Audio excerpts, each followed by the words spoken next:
if you watch the parts toward the end of Robert Eggers' otherwise more deliberately paced, dreamlike, psychological, quasi-surreal horror films like The Witch or The Lighthouse, where reality breaks down and things go just completely nuts on the visual side, and thought, you know, despite the commitment to the whole Dreamtime lyricism thing, under the right circumstances, I bet this dude would just kick the shit out of an action movie. Congratulations, you know how to think like a producer, and also you'll be less surprised than everyone else by The Northman, best described as an arthouse answer to Conan the Barbarian, where this icon of slow burn, micro-budget, handmade, character-driven torment cuts loose and blows up his style to supersize for a brooding, brutal Viking revenge movie inspired by the Old Norse legend of HAMLET, believed to have been in turn the loose inspiration for Shakespeare's Hamlet, so, you know, have fun picking out who's supposed to be who whenever that comes up.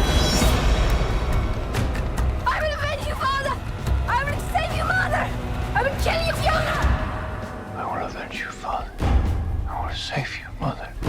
I will kill you, Fiona. I will avenge you, father. I will avenge you, father. I will save you, mother. I will save you, mother. I will kill you, Fiona.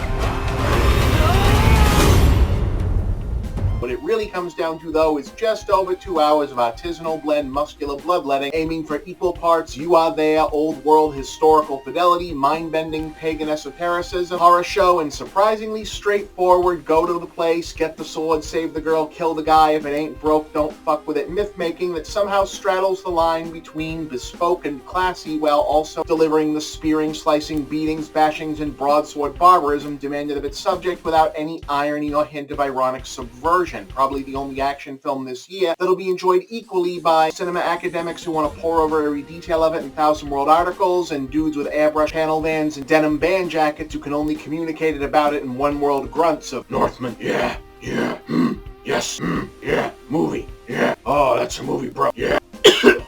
Oh man, I can't do those voices like I used to. No, but seriously, if there ever was an actual good movie where it was completely acceptable for every conversation about it to just be man noises and solemn nods, it was this one. I mean, this here is just a good fucking movie top to bottom. Looks good, well acted, well shot, sparse but deep, big yet compact. You get your drama, you get your action, a little bit of romance, volcano battles. It's just, fuck, it's so good. Ah. But plot-wise, yes, it's an older, bloodier Viking Hamlet. Alexander Skarsgaard is a prince who sees his father, played by Ethan Hawke, having a hell of a year, get murdered by his uncle and escape, swearing he'll come back and kick his ass once he's done growing up into Alexander Skarsgaard, basically. Fast forward, and sure enough, Hamlet is now the biggest, nastiest Viking amongst a crew of elite raiders, slaughtering their way across what will eventually be Russia when he chances upon news that his uncle has actually been forced to flee with his still-alive mother, played by Nicole Kidman, also very good here, to Iceland, where he's probably very vulnerable now, so he disguises himself with a group of Russian slaves bound for thereabouts, including Anya Taylor-Joy, because, you know, not that this guy really needs motivation to fight an entire kingdom's worth of dudes, but if he does, that'll do it, and makes his way there on a mission that eventually involves dismantling the usurper's new life itself, a side quest for a legendary sword, because there will be a legendary sword, multiple mystics played by Willem Dafoe, Ingvar Eggert Sigurdsson, and Bjork, in a psycho family drama that makes Game of Thrones look like Snow White. Now, all that said, does the extreme straightforwardness of this sort of work against it sometimes? I guess a bit, yeah, once you key in on the fact that, yes, this is classic mythology template and we are following it. You basically know what the beats are, and you're either going to be down with letting the whole thing wash over you or you're not. By now, it's gotten around that this isn't necessarily the final cut that Robert Eggers was going for, and maybe there's a denser or even more impenetrable director's cut coming, and if so, I can't wait to see it, because if it's this good, that one must be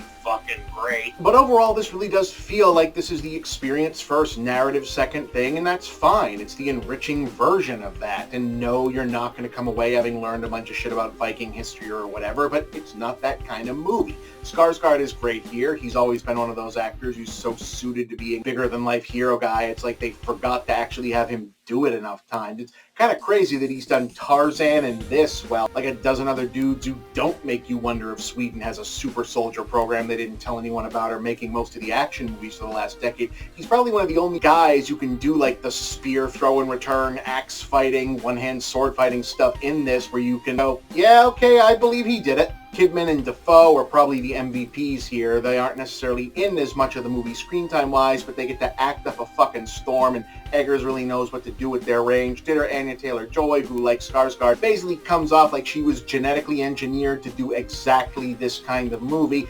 Klaus Bang is pretty compelling as the villain, though it's easy to overlook at first because he's not really about him as much as you'd think. You know, like I said, this is a movie about atmosphere, big fucking dudes with big fucking swords, ethereal blonde chicks talking in riddles, people dancing around fires, pretending to morph into bears and dogs and whatever, spears going through people, fighting giant zombies that may or may not be there for magic swords, fucking volcano duels and tripping balls to see Valhalla, and it's an 8 out of 10 metal as hell, kick your ass version of that. Check it out.